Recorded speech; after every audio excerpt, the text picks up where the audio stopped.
അഴിമതിരഹിത വികസിത കേരളം എന്ന മുദ്രാവാക്യമുയർത്തി LDF പ്രകടന പത്രിക. കാർഷിക വ്യാവസായിക മേഖലയുടെ സമഗ്ര വികസനം ലക്ഷ്യമിടുന്ന പ്രകടന പത്രിക IT സ്റ്റാർട്ടപ്പ് മേഖലയുടെ സമഗ്ര വികസനവും ലക്ഷ്യമിടുന്നു. ഇപ്പോൾ വിവരങ്ങളുമായി ആദ്യം പ്രകടന പത്രിക പ്രഖ്യാപനത്തിലേക്ക്. മതനിരപേക്ഷ അഴിമതിരഹിത വികസിത കേരളം എന്ന ലക്ഷ്യം പൂർത്തീകരിക്കാനാണ് LDF ഉദ്ദേശിക്കുന്നത്. അതിനിണങ്ങുന്ന കാര്യപരിപാടിയാണ് പ്രകടന പത്രികയിലൂടെ അവതരിപ്പിക്കുന്നത്. 35 ഇന കർമ്മ പദ്ധതികളും അതിനെ അടിസ്ഥാനപ്പെടുത്തിക്കൊണ്ടുള്ള 600 നിർദ്ദേശങ്ങളും ഉൾക്കൊള്ളുന്നതാണ് പ്രകടന പത്രിക. തീർച്ചയായും ഇതിൻ്റെ കൂടുതൽ വിവരങ്ങളുമായി ഞങ്ങളുടെ പ്രതിനിധി KG ദിനകർ ചേരുകയാണ്. ദിനകർ, സമകാലിക രാഷ്ട്രീയ പ്രശ്നങ്ങളുമായി ബന്ധപ്പെട്ട് എടുത്തു പറയാവുന്നവ എന്തൊക്കെയാണ് പ്രകടന പത്രികയിൽ കാണാനാകുന്നത്? ഒപ്പം ജനകീയമായി എന്തൊക്കെ സംരംഭങ്ങളാണ് LDF മുമ്പോട്ട് വെക്കുന്നത്? അജിംഷാദ്, സംസ്ഥാനത്തിൻ്റെ സമഗ്ര പുരോഗതി ലക്ഷ്യമിട്ടുകൊണ്ടുള്ളതാണ് LDF ഇന്ന് പുറത്തിറക്കിയിരിക്കുന്ന പ്രകടന പത്രിക.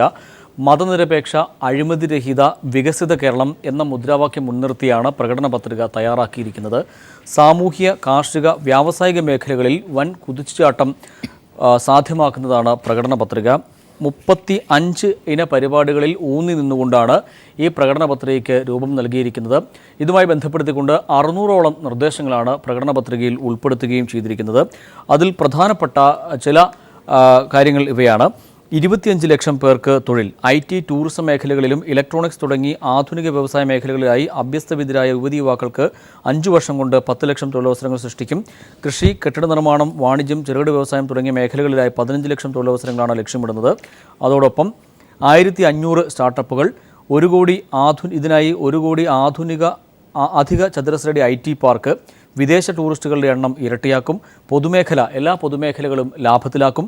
പ്രകൃതിവാതക പൈപ്പ് ലൈൻ പൂർത്തീകരിക്കും. ഇലക്ട്രോണിക് ഹാർഡ്വെയർ വ്യവസായ വികസനം നടപ്പിലാക്കും. മൂല്യവർദ്ധിത വ്യവസായങ്ങൾ, കൃഷിക്കാരുടെ പ്രൊഡ്യൂസർ കമ്പനികളുടെ ആഭിമുഖ്യത്തിൽ നാളികേരം, റബ്ബർ, സുഗന്ധദ്രവ്യങ്ങൾ തുടങ്ങിയ കാർഷിക വിഭവങ്ങളുടെ മൂല്യവർദ്ധിത ഉൽപ്പന്നങ്ങൾ നിർമ്മിക്കുന്ന വ്യവസായ ശൃംഖലയ്ക്ക് രൂപം നൽകും. കാർഷിക വരുമാന ഉറപ്പ് പദ്ധതി, കർഷകർക്ക് മിനിമം വരുമാനം ഉറപ്പുവരുത്തുന്ന പദ്ധതി ആരംഭിക്കും. ഇത് കേന്ദ്ര സംസ്ഥാന സംയുക്ത സ്കീമായിട്ടായിരിക്കും നടപ്പിലാക്കുക. അതോടൊപ്പം തന്നെ 1200 മെഗാവാട്ട് ശേഷിയുള്ള തെർമൽ നിലയം, 300 മെഗാവാട്ട് ജലവൈദ്യുതി, 1000 മെഗാവാട്ട് സോളാർ വൈദ്യുതി എന്നീ നിലകളിൽ ഉൽപ്പാദനശേഷി കൈവരിക്കും. ജലസുരക്ഷാ ക്യാമ്പയിൻ, ജലസുരക്ഷയ്ക്ക് വേണ്ടി ഒരു ബൃഹത് ക്യാമ്പയിൻ ആരംഭിക്കും. ഭക്ഷ്യസുരക്ഷ, പച്ചക്കറി, മുട്ട, പാൽ എന്നിവയിൽ സ്വയം പര്യാപ്തത കൈവരിക്കും. തീരദേശ പാക്കേജ്, 5000 കോടിയുടെ തീരദേശ പാക്കേജിൽ പ്രഥമമായത് തീരദേശ പശ്ചാത്തല സൗകര്യങ്ങളുടെ വികസനമാണ്. അതോടൊപ്പം തന്നെ സാമൂഹ്യക്ഷേമ സൂചകങ്ങളിൽ സംസ്ഥാന നിലവാരത്തിനൊപ്പം എത്തുന്നത് മാതൃകാ മത്സ്യഗ്രാമം പദ്ധതി നടപ്പിലാക്കും. അതോടൊപ്പം പരമ്പരാഗത വ്യവസായങ്ങളുടെ സംരക്ഷണം ഉറപ്പുവരുത്തും. ജലപാതകൾ, ദേശീയ ജലപാതകൾ പൂർത്തീകരിക്കും.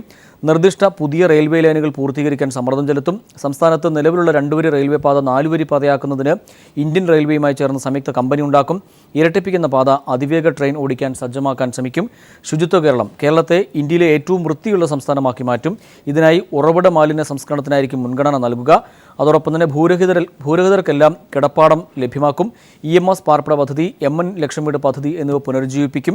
ആരോഗ്യ മേഖലയിൽ നിലവിലുള്ള സ്റ്റാഫ് പാറ്റേൺ പുനഃപരിശോധിക്കുകയും ഡോക്ടർമാരുടെയും നഴ്സുമാരുടെയും എണ്ണം ഇരട്ടിയാക്കി ഉയർത്തുകയും ചെയ്യും. അതോടൊപ്പം പൊതുവിതരണ സംവിധാനം ശക്തിപ്പെടുത്തും. അടച്ചുപൂട്ട ന്യായവില കടകൾ തുറക്കും. സിവിൽ സപ്ലൈസ്, കൺസ്യൂമർ ഫുഡ് കടകളിൽ അടുത്ത 5 വർഷത്തേക്ക് വില വർദ്ധിപ്പിക്കില്ല. കേരളത്തിൽ ഒരു നേരമെങ്കിലും ഭക്ഷണം കഴിക്കാത്ത ഒരാൾ പോലും ഉണ്ടാവില്ല. തെരഞ്ഞെടുക്കപ്പെട്ട പ്രദേശങ്ങളിൽ സന്നദ്ധ സംഘടനകളും മറ്റുമായി സഹകരിച്ചുകൊണ്ട് ആവശ്യമുള്ളവർക്ക് മുഴുവൻ ഉച്ചഭക്ഷണം സൗജന്യമായി നൽകുന്നതിനുള്ള പദ്ധതി ആരംഭിക്കും.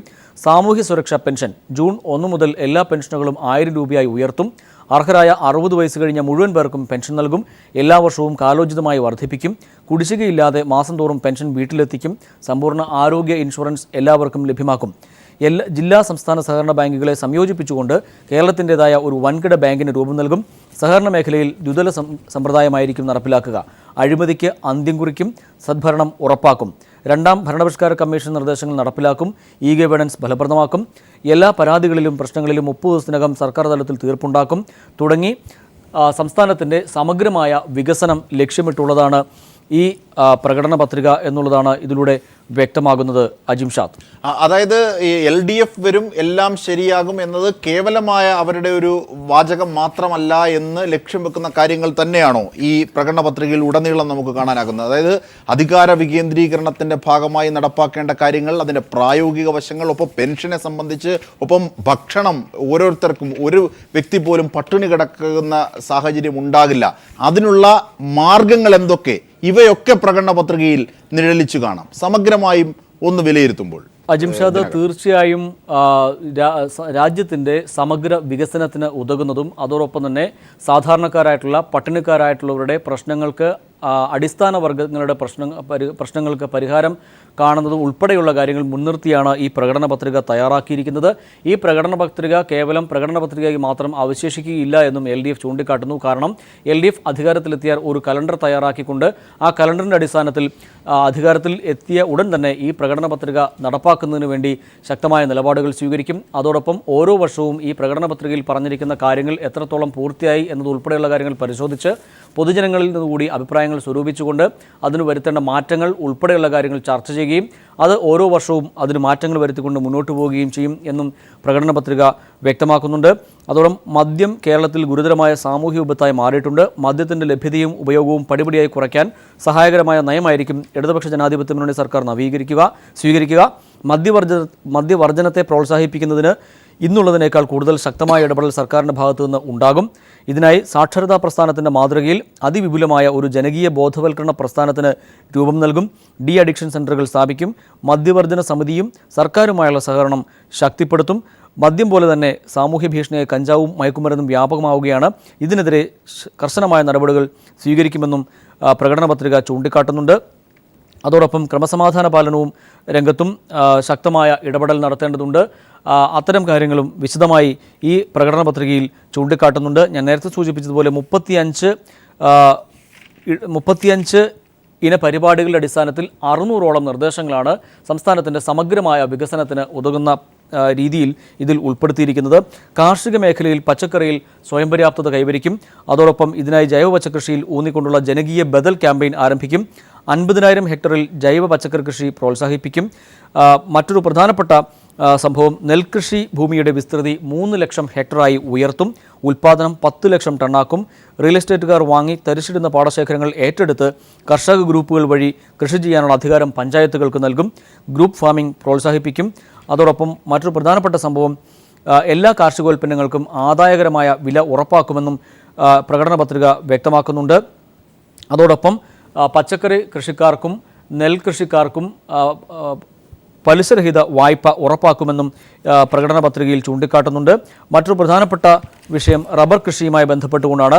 റബ്ബർ കൃഷിയിൽ ഒരു ഹെക്ടറിന് 1 ലക്ഷം രൂപ വരെ റീപ്ലാന്റിങ്ങിനായി 1 ലക്ഷം രൂപ വരെ സബ്സിഡി നൽകാനും ഈ പ്രകടന പത്രിക ചൂണ്ടിക്കാട്ടുന്നുണ്ട്. അജിംഷാദ്. ശരി, ദിനകറാണ് വിശദാംശങ്ങൾ നൽകിയത്. LDFൻ്റെ പ്രകടന പത്രിക പുറത്തിറക്കി. മെത്രാൻ കായൽ നികത്താൻ അനുമതി നൽകിയത് മുഖ്യമന്ത്രി ഉമ്മൻചാണ്ടിയും ചീഫ് സെക്രട്ടറി ജിജി തോംസണും ആണെന്ന രേഖകൾ. റവന്യൂ വകുപ്പിന്റെ വിയോജിപ്പ് മറികടന്നായിരുന്നു തീരുമാനം. പദ്ധതി നെൽവയൽ തണ്ണീർത്തട നിയമത്തിനെതിരാണെന്നും റവന്യൂ വകുപ്പ് അറിയിച്ചിരുന്നു. ഇത് സംബന്ധിച്ച രേഖകൾ പീപ്പിൾ TV പുറത്തുവിട്ടു. സ്വകാര്യ ടൂറിസം പദ്ധതിക്ക് വേണ്ടി മെത്രാൻ കായൽ നികത്താൻ അനുമതി നൽകിയതിനു പിന്നിൽ മുഖ്യമന്ത്രിയാണെന്ന് വ്യക്തമാക്കുന്ന നടപടിക്കുറിപ്പുകളാണ് പീപ്പിൾ പുറത്തുവിട്ടത്. റവന്യൂ പ്രിൻസിപ്പൽ സെക്രട്ടറിയുടെ വിയോജിപ്പ് മറികടന്നായിരുന്നു മന്ത്രിസഭാ തീരുമാനം. 2008 നെൽവയൽ തണ്ണീർത്തട സംരക്ഷണ നിയമത്തിന്റെ പരിധിയിൽപ്പെടുന്നതാണ് പദ്ധതി പ്രദേശം. ബന്ധപ്പെട്ട വകുപ്പുകളുടെ അനുമതിയില്ലാതെ പദ്ധതിക്ക് അംഗീകാരം നൽകാനാകില്ലെന്ന് റവന്യൂ സെക്രട്ടറി ഫയലിൽ കുറിപ്പെഴുതിയിട്ടുണ്ട്. ടൂറിസം പദ്ധതിക്ക് അനുമതി നൽകുന്നത് സംസ്ഥാനത്തെ അവശേഷിക്കുന്ന നെൽവയലുകൾ കൂടി അപ്രത്യക്ഷമാക്കുന്നതിനിടയാക്കുമെന്നതിനാൽ ഫയൽ മേലുത്തരവുകൾക്ക് സമർപ്പിക്കുന്നുവെന്നാണ് റവന്യൂ വകുപ്പിലെ കീഴുദ്യോഗസ്ഥരുടെ കുറിപ്പുകൾ. ഈ ഫയലുകളും മന്ത്രിസഭയുടെ പരിഗണനയ്ക്ക് വന്നു. എന്നാൽ പദ്ധതിക്ക് തത്വത്തിൽ അംഗീകാരം നൽകാമെന്ന് മുഖ്യമന്ത്രിയുടെ നിർദ്ദേശപ്രകാരം മുൻ ചീഫ് സെക്രട്ടറി ജിജി തോംസൺ ഫയലിൽ കുറിക്കുകയായിരുന്നു. ഫെബ്രുവരി 25 മന്ത്രിസഭായോഗത്തിന്റെ നടപടിക്കുറിപ്പുകളിൽ ഇക്കാര്യം വ്യക്തമാണ്. മെത്രാൻ കായൽ നികത്തൽ വിവാദമായപ്പോൾ പിൻവലിച്ചെങ്കിലും താൽപര്യമെടുത്തത് ആരൊക്കെയെന്ന് ഇതോടെ കൂടുതൽ വ്യക്തമാകുകയാണ്. MR സജീഷ്, തിരുവനന്തപുരം. UDF ഭരണകാലത്ത് അബ്കാരി കേസുകളിൽ സർവകാല റെക്കോർഡ്. മദ്യനയം നടപ്പാക്കിയതിനു ശേഷം സംസ്ഥാനത്ത് വ്യാജവാറ്റും മദ്യക്കടത്തും വ്യാപകമായി. 5 വർഷത്തിനിടയിൽ അധികമായുണ്ടായ അബ്കാരി കേസുകൾ 15,000-ത്തിലധികമെന്ന് ക്രൈം റെക്കോർഡ്സ് ബ്യൂറോയുടെ റിപ്പോർട്ട്. കഞ്ചാവ്, മയക്കുമരുന്ന് കേസുകളിലും 2008 അപേക്ഷിച്ച് 5 ഇരട്ടി വർധനവാണ് 2015 ഉണ്ടായിരിക്കുന്നതെന്നും റിപ്പോർട്ട് തന്നെ വ്യക്തമാക്കുന്നു. UDF സർക്കാരിന്റെ മദ്യനയം വിജയിച്ചുവെന്ന് അവകാശപ്പെടുമ്പോഴാണ് സംസ്ഥാനത്ത് വ്യാജമദ്യ നിർമ്മാണവും വ്യാജമദ്യ വിൽപ്പനയും സ്പിരിറ്റ് കടത്തും വ്യാപകമായിരിക്കുന്നതായി സംസ്ഥാന ക്രൈം റെക്കോർഡ്സ് ബ്യൂറോയുടെ കണക്കുകൾ വ്യക്തമാക്കുന്നത്. അബ്കാരി ആക്ട് പ്രകാരമുള്ള കുറ്റകൃത്യങ്ങളിൽ സർവകാല റെക്കോർഡാണ് 2015 കാലയളവിൽ ഉണ്ടായിരിക്കുന്നത്. 58,240 കേസുകൾ 2015 മാത്രം അബ്കാരി ആക്ട് പ്രകാരം രജിസ്റ്റർ ചെയ്തിട്ടുണ്ട്. 2014 ഇത് 51,989 ആയിരുന്നു. 48,808 കേസുകൾ 2013 രജിസ്റ്റർ ചെയ്തപ്പോൾ 2008 LDF സർക്കാരിന്റെ കാലത്ത് അബ്കാരി ആക്ട് പ്രകാരമുള്ള കേസുകൾ വെറും 10,176 ആണ്. അബ്കാരി ആക്ട് അനുസരിച്ചുള്ള കേസുകൾ വർദ്ധിച്ചതോടൊപ്പം തന്നെ narcotic drugs and psychotropic substances act അഥവാ NDPS ആക്ട് പ്രകാരമുള്ള കേസുകളിലും വൻതോതിൽ വർധനയുണ്ട്. അതേസമയം മദ്യത്തിന്റെ ഉപഭോഗം കുറയുമ്പോൾ തന്നെ മയക്കുമരുന്ന്, കഞ്ചാവ് എന്നിവയുടെ ഉപയോഗം കൂടുന്നതായി പോലീസും സമ്മതിച്ചിട്ടുണ്ട്. തലസ്ഥാന ജില്ലയിൽ സ്കൂൾ കുട്ടികൾക്കിടയിൽ ഇത്തരം ലഹരി ഉപയോഗം ഉയർന്ന സാഹചര്യത്തിൽ ഇത് തടയാൻ പല കർമ്മ പദ്ധതികളും പോലീസ് ആവിഷ്കരിച്ച് നടപ്പാക്കുകയാണ്. 2,239 കേസുകളാണ് 2014 NDPS ആക്ട് പ്രകാരം ഉണ്ടായിരുന്നത്. എന്നാൽ 2015 ആയപ്പോൾ ഈ വിഭാഗത്തിൽ 4,105 കേസുകളാണ് രജിസ്റ്റർ ചെയ്തിരിക്കുന്നത്. ഇത്തരത്തിൽ UDF സർക്കാരിന്റെ മദ്യനയത്തിന്റെ ഫലമായി അബ്കാരി കേസുകൾ വർദ്ധിച്ചിട്ടും അതൊന്നും കണക്കിലെടുക്കാതെ സർക്കാർ വീണ്ടും ബാറുകൾക്ക് ലൈസൻസ് നൽകുന്ന നടപടികളുമായി മുന്നോട്ടു പോവുകയാണ്. Sunil Arimanoor, news bureau, Thiruvananthapuram. UDFന്റെ മദ്യനയത്തിൽ നിന്ന് 1 ഇഞ്ച് പിറകോട്ട് പോകില്ലെന്ന് മുഖ്യമന്ത്രി ഉമ്മൻചാണ്ടി. ആവശ്യമെങ്കിൽ കൂടുതൽ കർശനം നടപടി ഉണ്ടാക്കുമെന്നും മുഖ്യമന്ത്രി മലപ്പുറത്ത് പറഞ്ഞു. 3 സ്റ്റാർ 4 സ്റ്റാർ ഇനി ഒരെണ്ണം പോലും കൊടുക്കത്തില്ല. ഇനി 5 സ്റ്റാർ ഹോട്ടലുകളിൽ മാത്രമേ ബാർ ഉണ്ടാകത്തുള്ളൂ. ഇതാ നയം. അത് എല്ലാവരും അംഗീകരിച്ച് നിയമസഭയിലും അവതരിപ്പിച്ച് ഗവൺമെന്റ് ഓർഡറുമായി അതനുസരിച്ച് അന്ന് മുതൽ ഇത് കൊടുത്തുകൊണ്ടിരിക്കുന്ന, ഇപ്പം ഇതിലെ ഒരു ബാർ കൊടുത്തിരിക്കുന്നത് 2013 13-14 ഇപ്പോഴൊന്നുമല്ല. ഗവൺമെന്റിന്റെ മദ്യനയത്തിൽ നിന്ന് 1 ഇഞ്ച് പുറകോട്ട് പോകത്തില്ല. മദ്യനയം കുറ്റമറ്റതാക്കാനുള്ള നടപടി സ്വീകരിക്കുമെന്ന് KPCC പ്രസിഡന്റ് VM സുധീരൻ. പുതിയ ബാറുകൾക്ക് ലൈസൻസ് നൽകുമ്പോൾ എല്ലാം പരിശോധിക്കണമെന്നും സുധീരൻ കൊച്ചിയിൽ പറഞ്ഞു. ഇപ്പോഴത്തെ നയത്തിൻ്റെ അടിസ്ഥാനത്തിൽ വന്നു എന്നുള്ളതാണ് ഇപ്പോൾ ഗവൺമെൻറ് ഭാഗത്തു നിന്നുള്ള വിശദീകരണം വന്നിട്ടുള്ളത്. ഏതായാലും ഇത് സംബന്ധിച്ച് അതിൻ്റെ എല്ലാ വശങ്ങളും പരിശോധിക്കേണ്ടത് ആവശ്യമാണ് എന്ന കാര്യത്തിൽ യാതൊരു സംശയമില്ല. അതിൻ്റെ സർവ്വവശങ്ങളും പരിശോധിച്ചുകൊണ്ട് തന്നെ മദ്യനയം കുറ്റമറ്റ രീതിയിൽ മുന്നോട്ട് കൊണ്ടുപോകുന്നതിനുള്ള സർവ്വ സാധ്യതകളും പരിശോധിച്ച് ഉചിതമായ നടപടികളിലേക്ക് നീങ്ങും. പുതിയ ബാറുകൾ അനുവദിച്ചത് മദ്യനയത്തിന് എതിരല്ലെന്നാണ് രമേശ് ചെന്നിത്തലയുടെ പ്രതികരണം. ഇപ്പോൾ അനുവദിക്കണം ആയിരുന്നോ എന്നതാണ് പ്രശ്നമെന്നും വിഷയം UDF യോഗം നാളെ ചർച്ച ചെയ്യുമെന്നും ചെന്നിത്തല തൃശ്ശൂരിൽ പറഞ്ഞു. അല്ല, ഏത് സാഹചര്യത്തിലാണെന്നുകൊണ്ട് എനിക്ക് അതിൻ്റെ ഡീറ്റെയിൽസ് അറിയത്തില്ല. ഇന്നലെ ഞങ്ങൾ ഈ തെരഞ്ഞെടുപ്പ് പര്യടനത്തിലായതുകൊണ്ട് അതിൻ്റെ വിശദാംശങ്ങൾ അറിയില്ല. സർക്കാരിൻ്റെ നയത്തിന് വിരുദ്ധമല്ല, കാരണം 5 സ്റ്റാറിന് കൊടുക്കാമെന്ന് ഇപ്പോൾ ഉണ്ടല്ലോ. പക്ഷെ അത് ഈ സാഹചര്യത്തിൽ കൊടുക്കണമോ വേണ്ടയോ എന്നുള്ള കാര്യങ്ങളാണ് ചർച്ച ചെയ്യേണ്ടത്. വാർത്തകളിലേക്ക്. മലയാള സിനിമാ ചരിത്രത്തിൽ പുതിയൊരു അധ്യായം എഴുതി തീർക്കാൻ ഒരുങ്ങുകയാണ് രഞ്ജിത്ത് സംവിധാനം ചെയ്യുന്ന പുതിയ ചിത്രം ലീല. ഏപ്രിൽ 22 തിയേറ്ററുകളിൽ റിലീസ് ചെയ്യുമ്പോൾ തന്നെ ഓൺലൈനിലൂടെ ലോകമെമ്പാടുമുള്ള പ്രേക്ഷകർക്കും ചിത്രം കാണാനാകും. ജീവിതത്തിന്റെ പുറമോടികൾ പ്രകടിപ്പിക്കുമ്പോഴും സമൂഹത്തിന്റെ ആഴമേറിയ ഉൾക്കാഴ്ചകളിലേക്ക് കൂടി ഫോക്കസ് ചെയ്യുന്നവയായിരുന്നു രഞ്ജിത്തിന്റെ ചിത്രങ്ങൾ.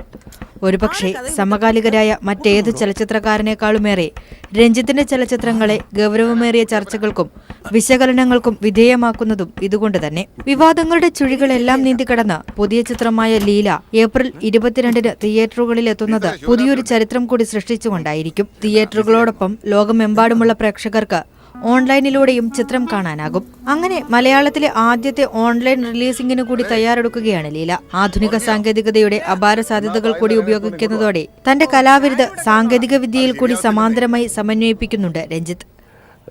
സിനിമയെ സ്നേഹിക്കുന്ന പ്രേക്ഷകരുടെ വിരൽത്തുമ്പിലേക്ക്, അവരുടെ സ്വീകരണ മുറിയിലേക്ക്, അവരുടെ സ്വകാര്യതയിലേക്ക് നമ്മൾ അങ്ങോട്ട് ചെല്ലുകയാണ്. ഇതാ ഞങ്ങളുടെ സിനിമ കാണൂ എന്ന് പറഞ്ഞുകൊണ്ട് അതിന് സാധ്യതയാണ് ഈ relax.in ഇറോം ഗ്രൂപ്പ് എന്ന് പറയുന്ന ഒരു സ്ഥാപനത്തിൻ്റെ സഹോദര സ്ഥാപനം എന്ന് പറയാവുന്ന റിലാക്സ് ഡോട്ടിന് തയ്യാറായി മുന്നോട്ട് വന്നു. ആറുണ്ണി തിരക്കഥ എഴുതുന്ന ചിത്രത്തിൽ ബിജു മേനോനാണ് പ്രധാന കഥാപാത്രത്തെ അവതരിപ്പിക്കുന്നത്. നിർമ്മാതാക്കളുടെ സംഘടനയുടെ എതിർപ്പുകൾ ഉൾപ്പെടെയുള്ള പ്രശ്നങ്ങൾ വൈതരണിയായി എത്തിയിട്ടും നിശ്ചയദാർഢ്യത്തിന്റെ നിലപാട് തറയിൽ ഉറച്ചുനിന്നു രഞ്ജിത്ത്. ഇനിയെല്ലാം പ്രേക്ഷകർക്ക് വിട്ടുകൊടുക്കുകയാണ് അദ്ദേഹം. ഏറ്റവും വലിയ ചലഞ്ച് എന്ന് പറയുന്നത് ഇതൊന്നുമല്ല.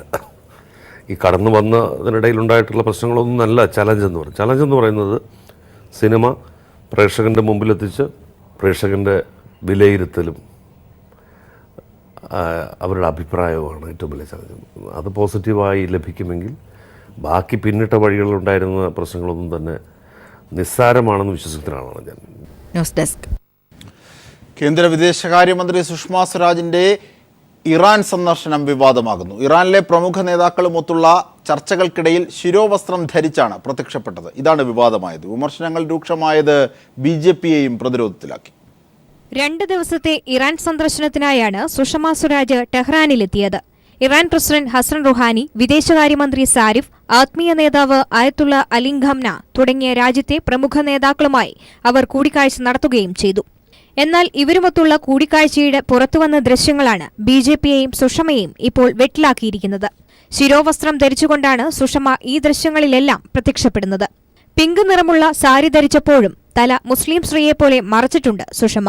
ശരിയത്ത് നിയമങ്ങൾ കർശനമായ ഇറാനിൽ ഇത് സ്വാഭാവിക നടപടിക്രമം മാത്രമാണെന്നാണ് സുഷമയെ അനുകൂലിക്കുന്നവർ പറയുന്നത്. എന്നാൽ സോഷ്യൽ മീഡിയയിലടക്കം രൂക്ഷമായ വിമർശനമാണ് സുഷമയ്ക്കെതിരെ ഉയരുന്നത്. പിങ്ക് കളറുള്ള ഉരുളക്കിഴങ്ങ് ചാക്കാണ് സുഷമ ധരിച്ചതെന്നാണ് ട്വിറ്ററിലെ ഒരു കമന്റ്. ഇറാൻ പ്രസിഡന്റ് ഇന്ത്യയിലെത്തിയാൽ ഇവിടുത്തെ രീതികൾ സ്വീകരിക്കുമോ എന്ന് മറ്റൊരു ട്വീറ്റ്. ഏതായാലും സുഷമയെക്കാളും ഇക്കാര്യത്തിൽ പണി കിട്ടിയത് BJPക്കാണ്. ഭാരതീയ സംസ്കാരത്തിന്റെ വക്താക്കളെന്ന് പറയുന്നവർ മറ്റൊരു രാജ്യത്ത് എന്ന് ഇത്തരം വേഷംകെട്ടലുകൾ നടത്തുന്ന സ്വന്തം നിലപാടുകളോട് എത്രമാത്രം യോജിച്ചു പോകുമെന്നതാണ് അവരെ അലട്ടുന്നത്. News desk.